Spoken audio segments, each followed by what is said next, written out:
everybody, it's me Ru back with another video. How are you? How is my little readers community doing? Oh, by the way, I started yet another series and the name of the series is Shadow Bones. I know a lot of you must be saying that it's already on the Netflix, but no, it was derived from the book. So the book came first and it is written by Lee Bardugo. In fact, I do. I have the book right here. I completed this book. There are like 3 books in the series. I'm planning to read the other 2 books in this month itself. I'm excited for that. I annotated it like a crazy person. I annotated it like a lot.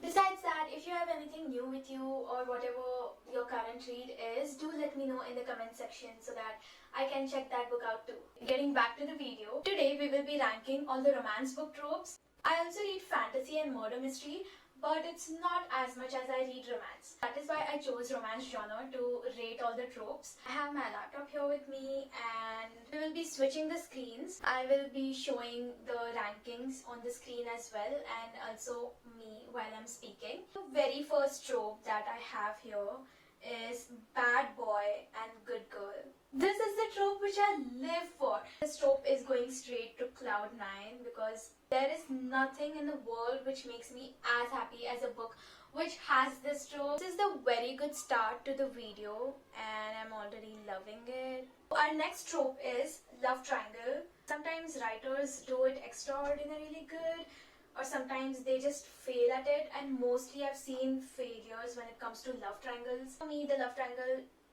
rightfully goes into the Blay column because I'm not really sure that I enjoy it that much. The next trope that we have here is a teacher-student trope. Oh my god, my blood boils if I even just listen to the name of this trope. There's a huge age gap. First of all, age gap is not my thing. There are exceptions in some of the mafia romances. The age gaps are beautifully written, but 95% of the time I loathe age gap. 100% of the time I just loathe teacher-student trope. How can... It's just... that sits in the negative column. The next trope that we have here is bodyguard romance. I personally think that bodyguard romance is a very cute trope. I feel like writing bodyguard romance is a very tricky thing, but if it's done correctly, bodyguard romance will directly go up to wow for me. The next trope that we have here is sports romance. I'm a huge fan of sports romance. All the cute moments combined together make sports romance. There's not just romance to the whole plot, but also there are subplots of sports. So there might be any kind of sports, so like football or soccer or maybe F1, whatever that is. That is why sports romance goes to wow for me. Why I did not put sports romance in Cloud 9 is because Cloud 9 ones are very specific, and that's how I'm gonna treat all the tropes here. The next trope we have is age gap. It's going to the negatives. I already told you guys how much I loathe it, so we're just gonna ignore this trope.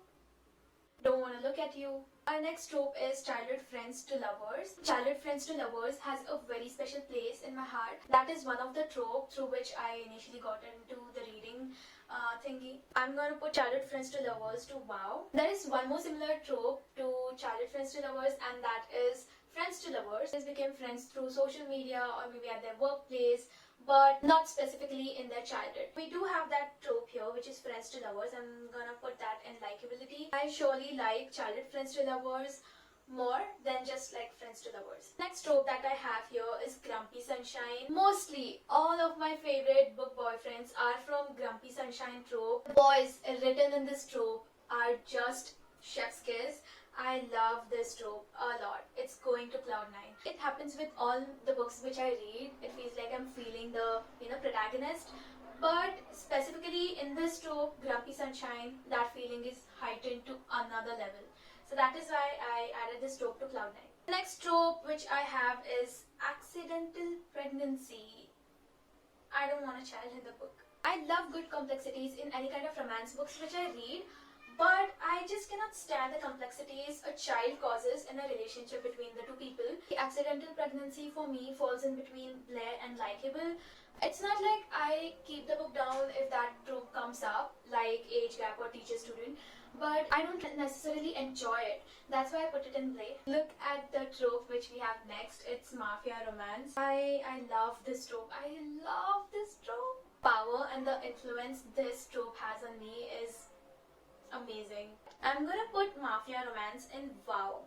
There is a reason why I did not put mafia romance in Cloud 9. There is this thing about mafia romance that the male side is shown very dominant. I love the male dominant side of mafia romance, but sometimes it goes too far and it becomes a bit toxic. There are only few books in which, the female is equally as powerful as the male side.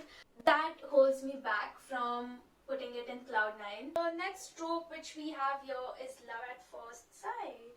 Okay, you fall in love at the very first sight and that's it. It's a very tricky task to write love at first sight as well, because then what's gonna happen once the characters meet? There are like a lot of sides to it. Maybe like only one person falls in love at first sight, or maybe there are some problems in the future. But this trope is not the one I would die for. It goes to the likable column. We have single parent as our next trope. A very good example of single parent would be of the After series. You know how Hardin's mother is a single parent and she raises him alone. Single parent trope comes into the subtropes and not exactly a major trope. At the same time, it plays a very important role in the character's development.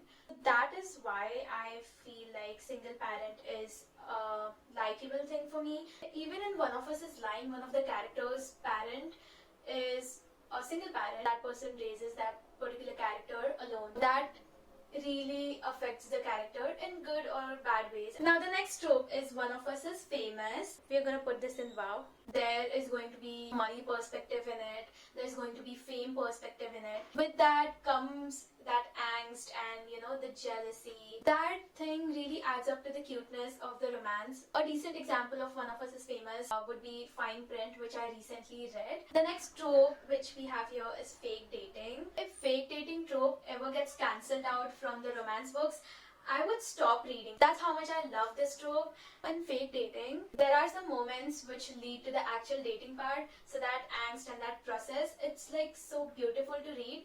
That is why I love fake dating trope. The next trope which we have here is brother's best friend. Same thing, same place, Cloud 9. There is a good build up in this kind of trope. I am a huge sucker for brother's best friend trope. The next trope that we have here is I hate everyone in the world but you. This is a very controversial trope for me, if I must say. I want to like this trope as much as Cloud 9, but I'm just gonna keep it till WoW. Why I did not put this trope in Cloud 9 is because it's a very big red flag that the guy is only nice to me and like rude to everyone else. It just does not fit right with me. But at the same time, it's my guilty pleasure, The next trope that we have is enemies to lovers. It goes somewhere between Cloud 9 and WoW section. There's like a great build up in it, and you know what, I'm just gonna put it in the Cloud 9. Even in movies, if they make any movie with like the characters hating each other and then loving each other, I love it. The next trope which we have here is workplace romance. I love a good workplace romance. If workplace romance is included in any book, it's like a one-time read for me. So I will put this in the likable section. The next trope, oh my god, it's my favorite trope. Secret identity, pen pals. I'm putting this in Cloud 9. I love writing letters. I love receiving letters. I love reading about people writing letters to each other. Good boy, bad girl. Now there are very specific books which write good boy, bad girl, because most of the writers do not want their female protagonist to be bad girl. When a writer takes that risk and when they go beyond their limits to make the girl protagonist as a bad girl, I love it. But it's not something which I love as much as a bad boy, good girl trope. So this goes to the WoW section.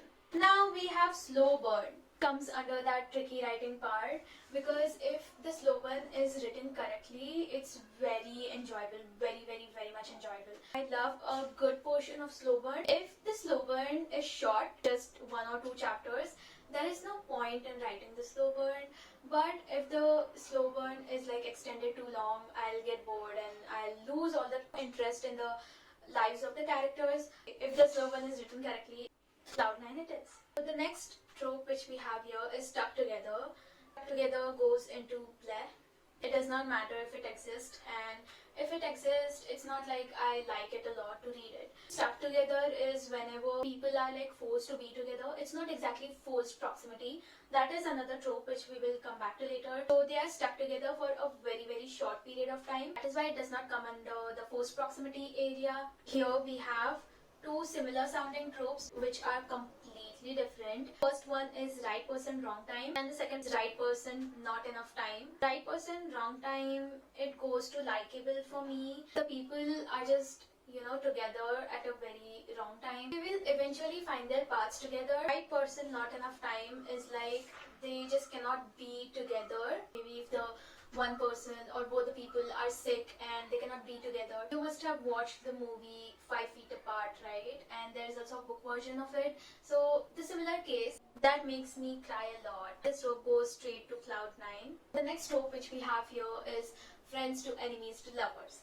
It's like hybrid of enemies to lovers and friends to lovers. I don't enjoy it as much as I enjoy enemies to lovers and childhood friends to lovers. It's like likable for me. It will go to the likable column. The next trope which we have here is swan of relationship. This trope, Cloud9. Cloud9 right now. In swan of relationships, the people are like trying not to be together or not to fall in love with other person. In the end, they just end up being together. They have to end up being together. The whole process, the slow burn, the angst, passion for each other, just break this tension and be with each other. That whole process is like very exciting for me. Now coming to friends with benefits to lovers, I don't enjoy this trope. Strangers becoming friends and they are like in this relationship of friends with benefits and then they turn to lovers. In friends with benefits to lovers, it's like there's no other option for the characters and they are just falling in love with the people which are present in their life. There's just something which makes me puke all over this trope. I don't like this trope. It's going to the negatives for me. I totally avoid this trope.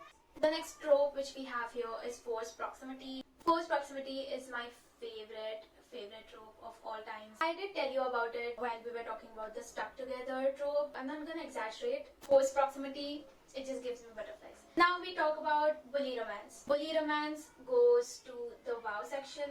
I just don't get the idea why the people are like mean to each other just because they are in love with them. That is so childish. It's not my cup of tea. But then at the same time I enjoy this trope. The person who is bullying starts to soften towards the other person. It melts my heart. The last trope we have here is holiday fling. It is also going into cloud 9. It's a holiday read. The greatest example might be that of Beach Read, which is written by Emily Henry. Most of the people read it and they loved it. It's definitely a typical holiday romance. That's what I had for you guys today. I actually enjoyed putting all the tropes in one box and then segregating them into different sections. So that was like a very fun thing to do, and I hope you enjoyed it thoroughly as well. Do let me know what your favorite tropes are in the comment section so that if something new comes up, I will check it out. That was it for today's video. I will see you soon in my next one. Please stay healthy and happy reads to all of you.